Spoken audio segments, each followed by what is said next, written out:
నమస్తే, welcome to Kiran TV news.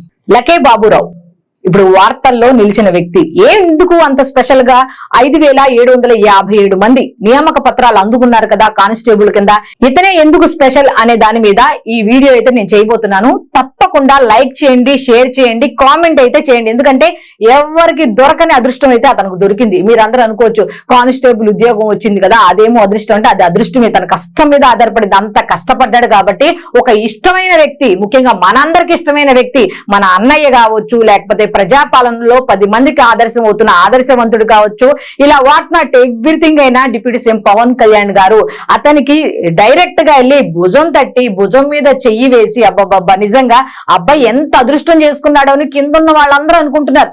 ఉద్యోగాలు వచ్చాయి, స్టైఫండ్ పెరిగింది, రోడ్లు వేశారు, ఇవన్నీ పక్కన పెడితే ఇతను మాత్రం అదృష్టవంతుడే కదా అని చాలా మంది చెప్పుకుంటున్నారు. ఎందుకంటే స్టేజ్ ఎక్కంగానే ముఖ్యమంత్రి ముందు, డిప్యూటీ సీఎం ముందు, అంతమంది జనం ముందు మాట్లాడడానికి భయపడ్డాడు. అతను భయపడుతుంటే ఏ విధంగా సపోర్ట్ ఇచ్చారంటే, నిజంగా ఇటువంటి నాయకులు ఎంత అవసరం చెప్పండి.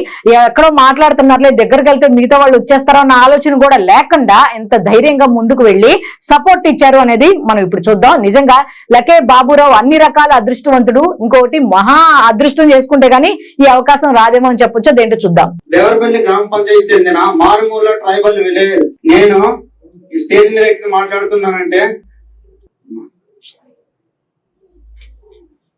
నర్వస్ కావద్దండి, భయపడుతున్నాడు. ఒకసారి గట్టిగా చెప్పండి ప్లీజ్.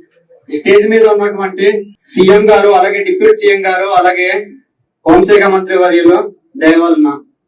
ఎందువలన అంటే ఇప్పుడు అర్థంతంగా ఆగిపోయిన ఈ నోటిఫికేషన్ని ఫుల్ఫిల్ చేసి మాకు ఒక నూతన ఉత్సాహాన్ని పొందించి మా జీవితాలకి వెలుగులు నింపిన సీఎం సార్కి, అలాగే డిప్యూటీ సీఎం సార్కి, అలాగే హోంశాఖ మంత్రి వాళ్ళకి నా హృదయపూర్వక ధన్యవాదాలు తెలియజేస్తున్నాను. ఇంకా అలా చూస్తూ ఉండండి, మిస్ అవ్వద్దు. నాలాంటి మారుమూల గ్రామం నుంచి వచ్చి ఏం కంగారు పడక్కర్లేదు నాన్న. 4 లక్షల మందిలో నువ్వు సెలెక్ట్ అయ్యావు. సో ఏం పర్లేదు. సీఎం గారికి, డిప్యూటీ సీఎం గారికి, హోంమినిస్టర్ గారికి థ్యాంక్స్ చెప్పు. ఏం కంగారు పడక్కర్లేదు. విధి నిర్వహణలో అద్భుతంగా పనిచేయి. ఓకేనా? Thank you. ఒకసారి గట్టిగా చెప్పండి. Thank you. Congratulations Babu. CM గారు వెళ్తున్నారు చూడండి, డిప్యూటీ సీఎం గారు వెళ్ళారు. మీరు చూస్తే బాగా చదువుకున్నాడు, బిఏ చేశాడు, బీటెక్ చేశాడు.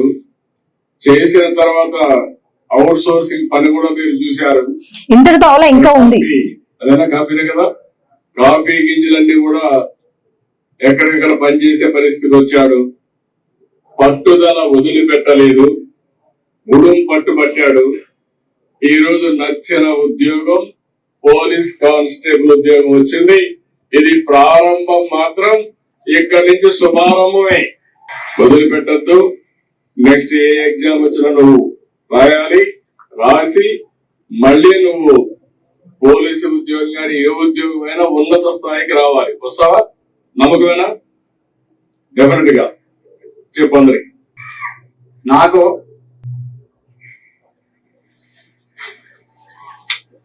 ఇంతకన్నా అదృష్టం ఏం కావాలి చెప్పండి. ఇప్పుడు ఎంతో కష్టపడి కానిస్టేబుల్ సాధిస్తాను. త్వరలో ఇంకా పెద్ద ఉద్యోగం సాధించి ఇదే స్టేజ్ మీద